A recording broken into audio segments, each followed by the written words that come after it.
Friends, welcome back. तो friends, अभी की लेटेस्ट न्यूज है। रूस का ऐतिहासिक फैसला, परमाणु संयंत्र पर भारत के साथ मिलकर करेगा काम। चलो देखते क्या है ये न्यूज।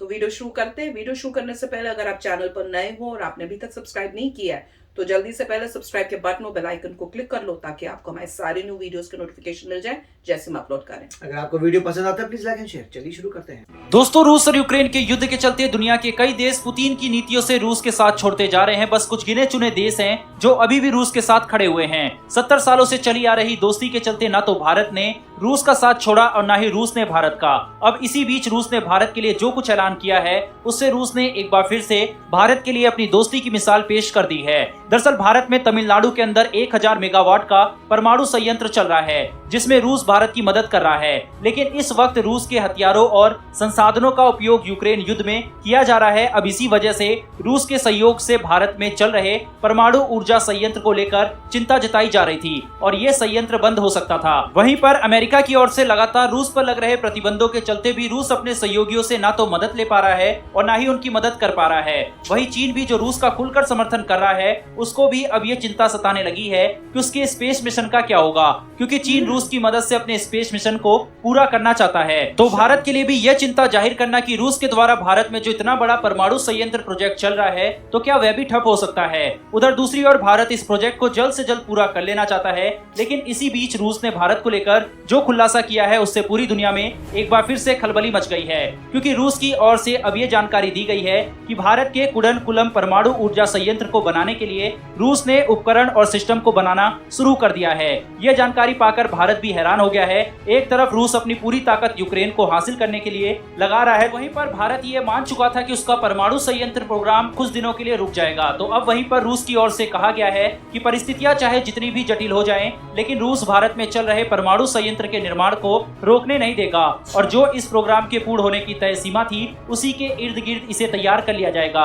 अब ऐसी घड़ी में रूस का ये ऐलान भारत हमेशा याद रखने वाला है। वहीं दूसरी ओर रूस और यूक्रेन के बीच की जंग अब जमीन से पानी तक पहुंच गई है। दरअसल रूस और अमेरिका भूमध्य सागर और काला सागर में एक दूसरे के आमने सामने हो रहे हैं और अमेरिका ने अपनी न्यूक्लियर सबमरीन को समुद्र में उतार दिया है। अमेरिका की ओर से जिस न्यूक्लियर सबमरीन को तैनात किया गया है वो सालों साल समुद्र में मार करने में सक्षम होगी। इसमें रिफ्यूलिंग की भी कोई झंझट नहीं होती।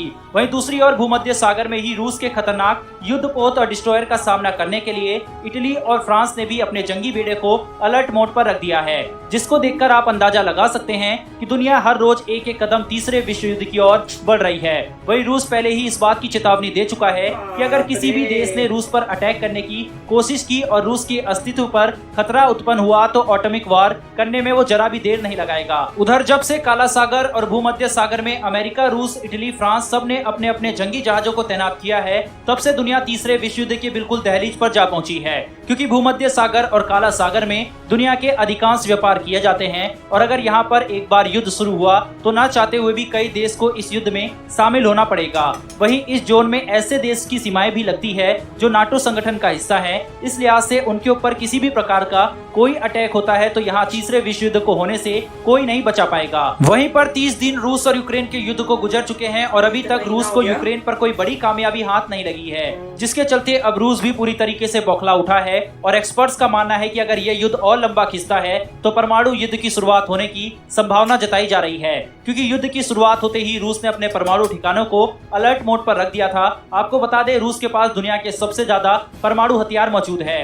रूस चाहे तो 190 देशों को 3 बार खत्म कर सकता है। वहीं पर अगर देखा जाए तो अभी तक इस युद्ध में यूक्रेन और रूस को छोड़कर किसी भी देश पर कोई खास प्रभाव नहीं पड़ा है। इसकी सबसे बड़ी वजह यही थी कि अभी तक यूक्रेन का किसी भी देश ने खुलकर समर्थन नहीं किया है और अगर किसी भी देश ने यूक्रेन के समर्थन करने की कोशिश की तो फिर दुनिया में तबाही की शुरुआत हो सकती है। फिलहाल दोस्तों इस वीडियो में इतना ही, लेकिन आपके हिसाब से क्या दुनिया एक बार फिर से परमाणु युद्ध की ओर बढ़ रही है? अपनी राय कमेंट बॉक्स में लिखकर जरूर बताएं। साथ ही भारत और रूस की दोस्ती के लिए कमेंट बॉक्स में जय हिंद लिखना भी ना भूलिएगा।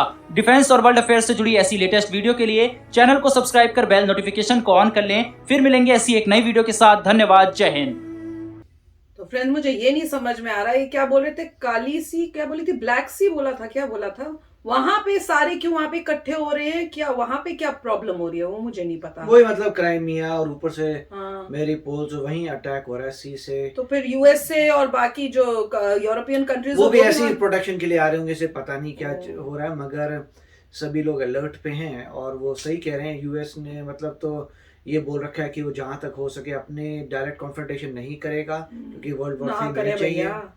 और रशिया ने कहा है कि अगर उनको एग्जिस्टेंशियल थ्रेट हुई, मतलब कि उनके अपने एग्जिस्टेंस को प्रॉब्लम आई, तो न्यूक्लियर वेपन्स यूज करेंगे। तो वो तो हर एक का ही है, अगर किसी के एग्जिस्टेंस में तो तभी थ्रेट होगी ना अगर अमेरिका अटैक करेगा। अगर तुम अगर यूक्रेन कोई के साथ ही कर रहे हो तो थोड़ी कोई फिर करना चाहिए। तभी वो कह रहे हैं कि अगर कोई और कंट्रीज इसमें ना जंप करे तो कोई प्रॉब्लम नहीं आनी चाहिए। ऊपर से वहां पे जो 3 दिन की वॉर थी वो 3 वीक की वॉर बन गई है। महीना हो गया, 30 डेज महीना हो गया। उसके बाद जो है वहां पे अब वो कह रहे हैं कि हमें मुश्किल है। कीव में जो रशिया ने जीता था वापस हार रहे हैं, वो अब वापस बैक आउट हो रहे हैं थोड़े। वो जो यूक्रेन वाले जीत रहे हैं कीव में, पता नहीं टेम्पररी है कि नहीं है।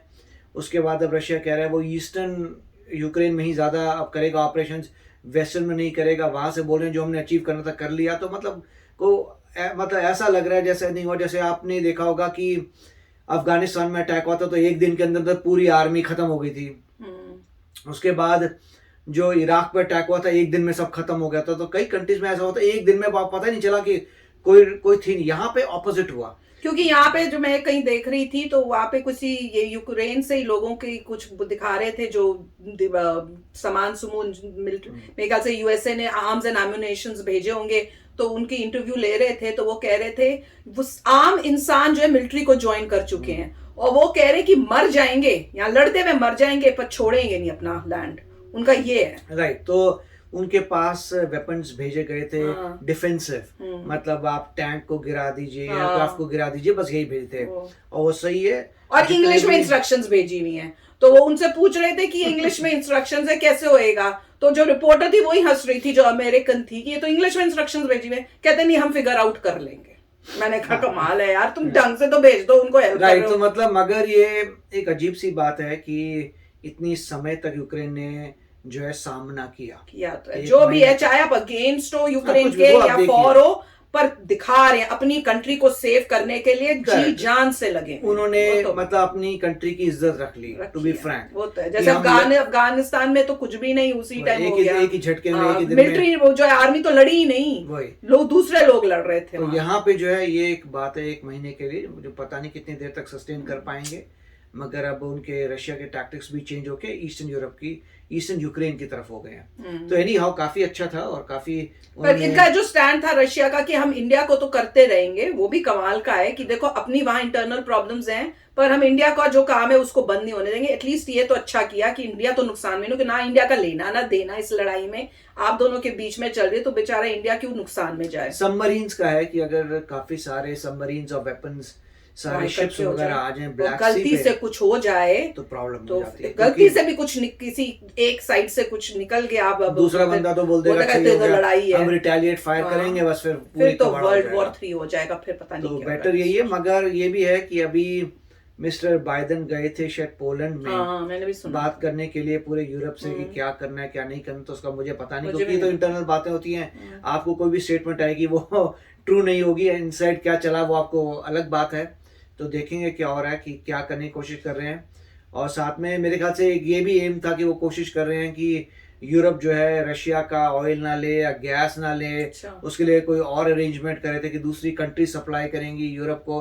तो ये सब चल रहा है। वो कोशिश कर रहे हैं कि इकोनॉमिकली क्या कर सकते हैं, इसी पे अभी भी फोकस है। I see. तो चलो फ्रेंड्स, आप भी शेयर करना अपने थॉट्स। चलते हैं, मिलेंगे नेक्स्ट वीडियो में बहुत ही जल्द। Till then take care and bye bye.